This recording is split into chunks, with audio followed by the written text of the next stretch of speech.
Hello everyone and welcome back to my channel. My name is Taya and this is Alexandria, my medieval island. And if you have noticed, I am actually voicing over this section of the video because I did not have my mic turned on. Look at me talking to myself. Anyways, we are gathered here today to build an entrance for my medieval island, and I have a handy dandy grid in case you would like to create this look for yourself. So the base section that you're going to want to create is 14 wide by 13 tall.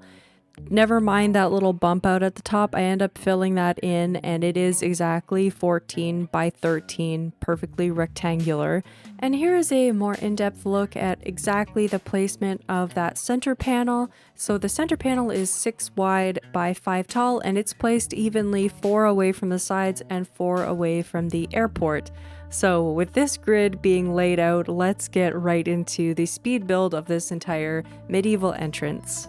So of course I'm starting out with the pathing. Organizing that was pretty simple once I had my basic grid set up, and I am using this pathing, beautiful pathing set by Alex of Florian on Instagram. And their paths are like literally gold. Honestly, I'm so blown away by all of the variations that exist of this exact pattern of pathing. So basically for any color that you would like, if you want a lighter brick, if you want a darker, this actually has a fall accent as well and a winter leaves accent too in this exact same pathing setup. So whatever you're looking for, Alex of Florian has you covered. But I went with this kind of mid-tone, darker brick kind of thing. It matches really well with the kind of mossy, overgrown, worn down castle set, and that's the one that I want to use. I know a lot of people have used the lighter brick castle set, and I see that a lot on Instagram, but I don't really see a lot of people using the darker ones with the mold all over them, the moss all over them. I say mold, that sounds gross. The moldy castle. My castle's gonna be moldy. Well, I wanted to have a rustic medieval vibe. I don't want it to be like an elegant medieval vibe in this area, at least, of my island. And as you can see, this is how the final panned out. I did create some like little entrances on the sides using a slightly different path variation that they have on their Instagram. Oh my gosh, so cute. So here is my little central setup for this medieval entrance. My idea with this and the concept is that you can change this out as much as you would like the base of this whole build, but I went with a well so that it's kind of a common space for my villagers and I to come together, gather some water in this medieval village. Water is scarce. You gotta have a place to gather clean drinking water. So I'll probably put a lot of different kinds of wells around my island, but I thought this stone well just feels so medieval and it just really fits in with this little courtyard kind of vibe. At that point, I decided that I needed to pull it out one more square. So originally I had it being 14 by 12, but now I made it 14 by 13, which gave a little bit more space for those banners to actually sit on the brick pattern.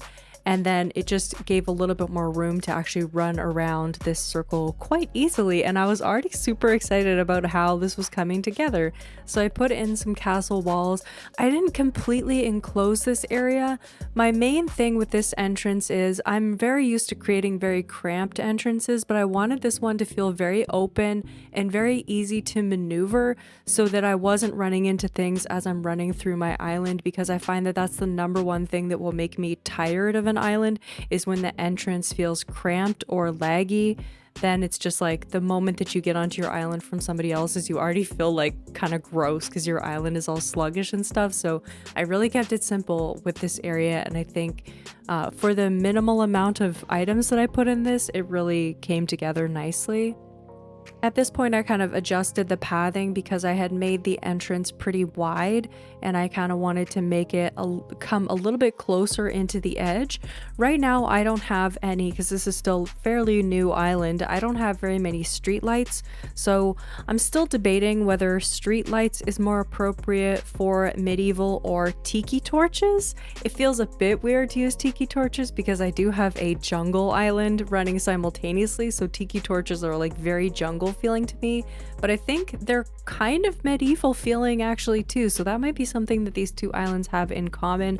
I might be using tiki torches as the kind of like street lights in this island, but let me know what you think, if I should be using tiki torches or regular street lights. Just let me know. I am already loving how this entrance is coming together, and I had to pull out my camera to kind of like inspect what was going on. Dom was there to check it out. This base entrance is actually very versatile. If you just used a different color of base in-game pathing and a different color of the overlaying brick with a different color of medieval building side, you could completely change the look of this entire area.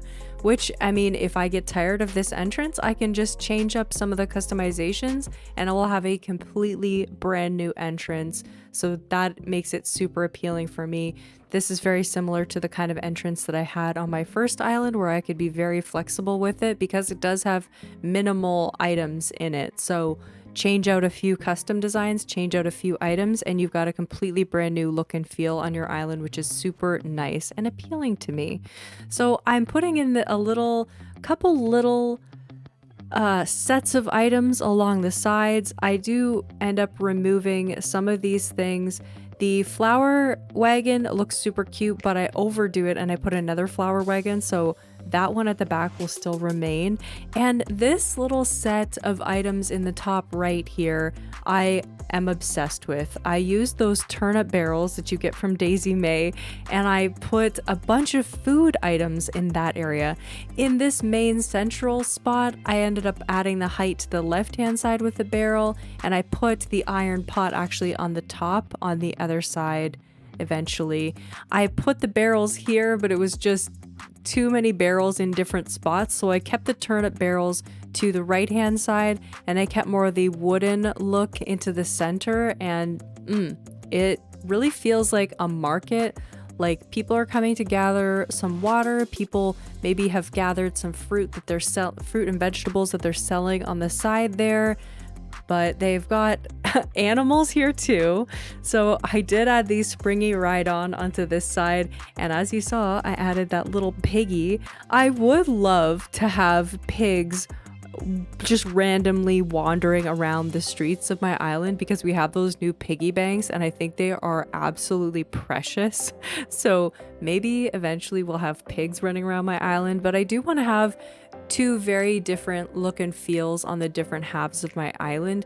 One that is very rustic, medieval, almost cottagecore feeling, and then one that is very elegant, cloud, like castle in the sky kind of vibes.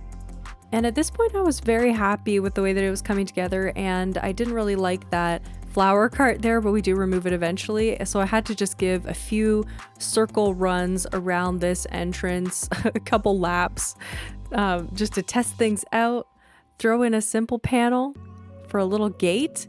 And then this, I am not 100% sure on this decision, but I do like the depth that it adds.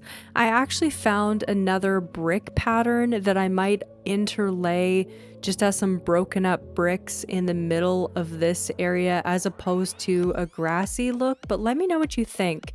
Maybe it's just a little bit too fall. Maybe I just don't have quite the right design code for this area, but I'm quite happy with how it turned out in general, just because it does add a little bit more depth to the path. And again, if I would like to, I can just change out this path to maybe something a little bit more wintry, a little bit less fall, and it would completely change the look of this area as well. Just some final details, and then I ended up doing quite a lot of terraforming off to the sides and around the back of this portion, so I'm just marking it out right now. My preferred method for building incredibly large sections of terraforming is to build an outline first and then go in and fill everything in once I'm happy with the shape of it. So I'm just going in and creating the little outlets where I would like to have outlets, the little divots where I want to have inclines. So I want to have there be an incline right when you go out of that castle gate, and then one off to the right hand side. I'm not sure if the one to the right hand side will stay, but here is the one to the top, and then here is the little one to the side. And here is a look at the map that I have so far. You can see the outline that I've created. So I ended up filling that in, and then I went and collected some inclines to put into those little divots there.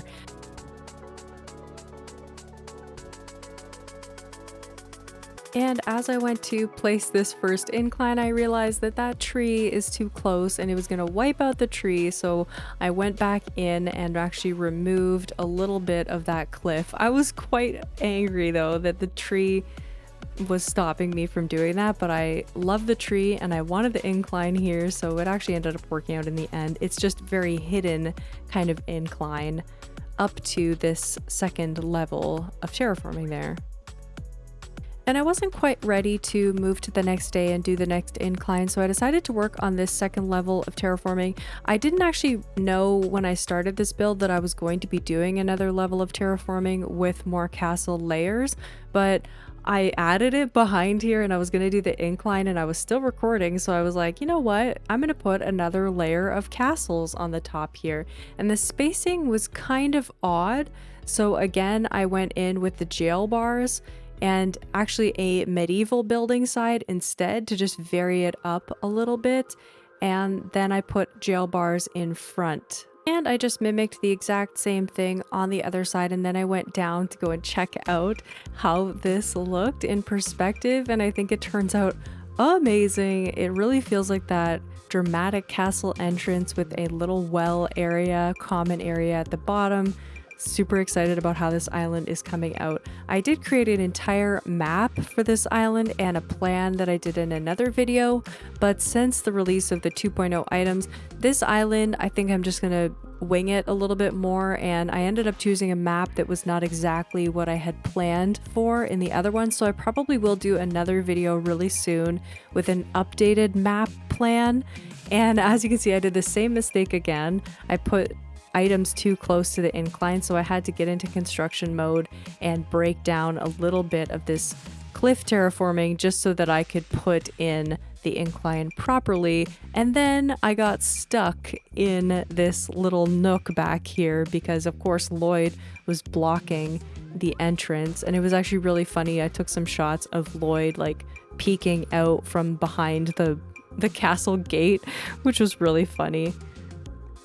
And with the addition of some cedar trees, the build is complete.